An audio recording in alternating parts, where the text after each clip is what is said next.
Mark Thompson had spent the last 3 years of his life working tirelessly at Tesla, a company he believed to be the pinnacle of innovation. At 31, he had recently been promoted to team lead in battery assembly, a role that came with both pride and pressure.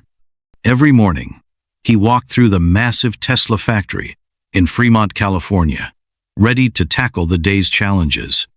Despite the demanding work, he remained committed to the company's mission, putting in long hours and ensuring his team met Tesla's exacting standards.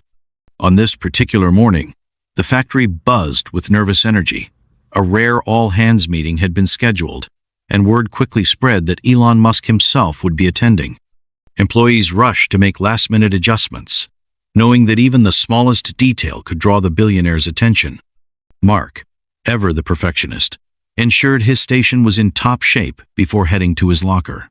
His supervisor, Sarah Chen, confirmed the rumors Musk was going to tour the battery assembly line. Mark's heart raced at the thought.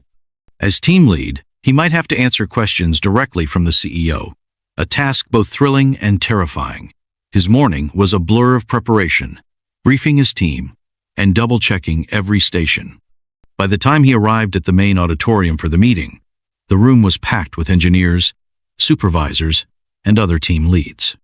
Mark carefully chose a middle seat, not too front, not too back, the perfect spot to observe without drawing attention. As the lights dimmed and executives took the stage, anticipation filled the air. Then, after an unexpected delay, the doors finally swung open. Elon Musk had arrived, and nothing about this meeting would go as Mark had imagined. The auditorium buzzed with anticipation as Tesla employees filled the seats, waiting for the all-hands meeting to begin.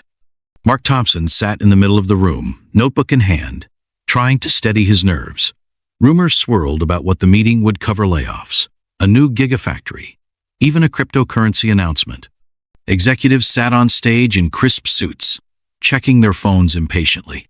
5 minutes passed, then 10. The tension grew. Finally, the doors swung open, and Elon Musk walked in. The room collectively turned to look, and Mark blinked in disbelief. The richest man in the world, the CEO of Tesla, SpaceX, and Twitter, looked like he had just rolled out of bed. Musk wore a 3-day-old stained SpaceX t-shirt, wrinkled khakis, and his hair was a mess. Compared to the sharply dressed executives, the contrast was staggering. Mark felt a bubble of amusement rising in his chest. Here they all were, hundreds of employees dressed in their best, anxious to make a good impression. Yet Musk showed up looking like he had pulled his clothes straight from a laundry pile. The absurdity of it all hit him like a wave. Before he could stop himself, a laugh escaped his lips. It wasn't a quiet chuckle, it was loud and genuine, echoing through the auditorium's perfect acoustics. The sound bounced off the walls, filling the silent room. Heads turned, eyes widened. Someone gasped. Musk stopped mid-sentence. The room fell into a suffocating silence. Slowly, his eyes scanned the crowd, searching for the source of the interruption. When his gaze locked onto Mark, his blood turned to ice. Musk's face showed no anger, just a cold, calculating stare. "Something amusing?" Musk asked, his voice eerily calm. The moment Mark's laugh echoed through the auditorium, the air seemed to shift. It was as if time had frozen, every pair of eyes in the room turning toward him in shock. His face burned with embarrassment as he realized the weight of his mistake. On stage, Elon Musk stood motionless, his gaze sweeping over the crowd like a predator searching for its prey. When his eyes locked onto Mark, the room seemed to shrink. There was no visible anger, no immediate reaction, just a cold, calculating look that sent a chill down Mark's spine. Mark swallowed hard. "Apologize, sir," he stammered, his voice barely above a whisper. Musk held his stare for what felt like an eternity, but was probably only a few seconds. Then, without another word, he continued his presentation as if nothing had happened. But something had happened. Mark could feel it. Around him, the tension was palpable.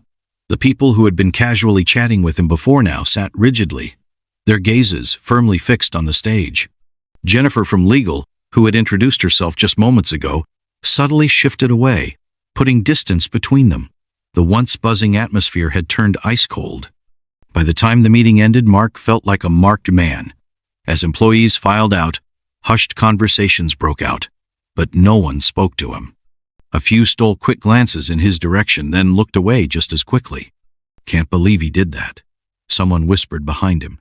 Of all people to laugh at, the moment Mark stepped back onto the factory floor, he could feel the shift. People who had once greeted him with nods or casual conversation now avoided eye contact. His team, usually lively and talkative, worked in silence. Even Miguel, the most outspoken of them all, kept his head down. Then came the restrictions. At first, they were subtle. His access badge suddenly required additional verification at security.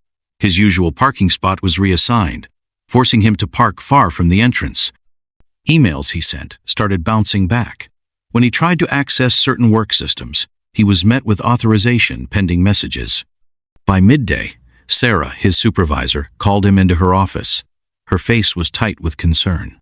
"Mark, I need you to hand over all your project files, including your personal notes." "What? Why?" She hesitated, choosing her words carefully. "Just protocol." But Mark could see it in her eyes. She knew something was happening, but she was powerless to stop it. Then, the real blow came. A calendar invite appeared on his phone. Mandatory meeting. Performance review committee. The location? The executive floor. A place he had never been called to before. Dave pulled him aside at lunch, his face pale.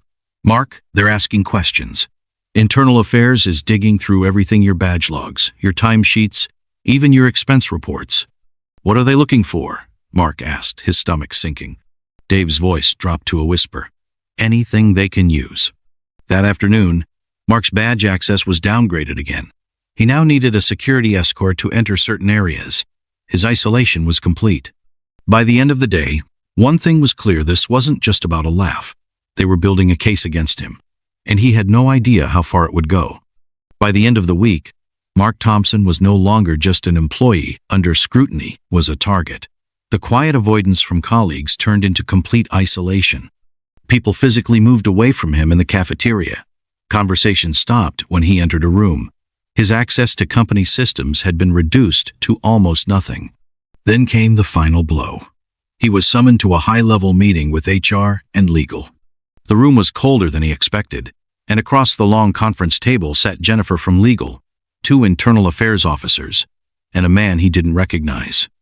"Mr. Thompson," the man introduced himself. "Gerald Wright, head of employee relations. Please have a seat." Mark's heart pounded as Jennifer slid a thick folder toward him. "We've uncovered serious irregularities in your records," she said, her tone detached and professional. The accusations were absurd. Underreporting expenses to manipulate financial optics, badge access anomalies that suggested unauthorized movement. Social media activity, they claimed, indicated anti-company sentiment. They even found an old college internship with a minor Tesla competitor 12 years ago and framed it as a failure to disclose critical information. "This demonstrates a pattern of deception," Gerald said smoothly. Mark couldn't believe what he was hearing.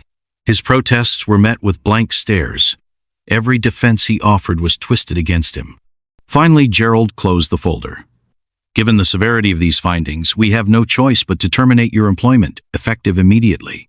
Mark barely processed the words before security escorted him to his workstation to collect his belongings. His badge was deactivated.